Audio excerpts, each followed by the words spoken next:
മുണ്ടൂർ പാർവതി ശാരസിയാർന്നു. ചൂടല്ലേ, ആരെങ്കിലും ഊരി ചാരി വെച്ചിട്ട് പോയതായിരിക്കും. എന്തോന്ന് മുണ്ട് ഊരി ചാരി വെച്ചിട്ട് പോയതാ. മുണ്ടൂർ പാർവതി ശാരസിയർന്ന്. എന്റെ കുട്ടികളുടെ പിതൃപക്യൊക്കെ ഇരുന്ന് വാങ്ങിച്ചു തരണം.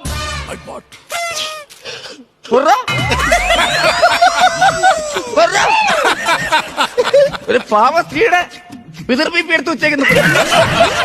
അവർക്ക് അവരെ പിതൃപീപ്പി എടുത്ത് അവരെ കൊച്ചുകളെ നിങ്ങൾക്ക് വയസ്സായില്ലേ മനുഷ്യ?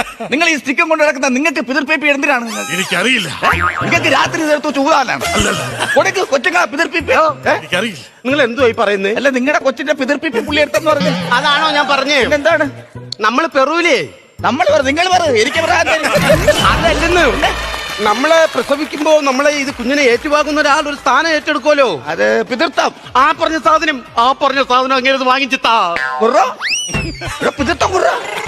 എനിക്ക് എവരും അറിയില്ല, ഇവരെ മക്കളെ എനിക്ക് ആരെയും അറിയില്ല. ആരെയും അറിയത്തില്ലേ? എനിക്ക് നൊന്തിരിക്കണു, എനിക്ക് പോകണു, എനിക്ക് നൊന്തിരിക്കണു, എനിക്ക് പോകണു. അത് മേഡം വേറൊന്നും കൊണ്ടല്ല. സംഭവം എന്ന് പറഞ്ഞാൽ പഴയ ആചാരങ്ങളൊക്കെ ഉള്ള തറവാടല്ലേ. മാത്രമല്ല ഈ കീടാണുമൊക്കെ ഉണ്ടെങ്കിൽ ചത്തുപോകും. എന്തോന്ന് കുന്തിരിക്കയിട്ട് പോക്കണം എന്ന് പറഞ്ഞു. എനിക്ക് നൊന്തിരിക്കണു, എനിക്ക് ഇവിടുന്ന് പോണോന്ന്. അങ്ങനെ അതാണ്.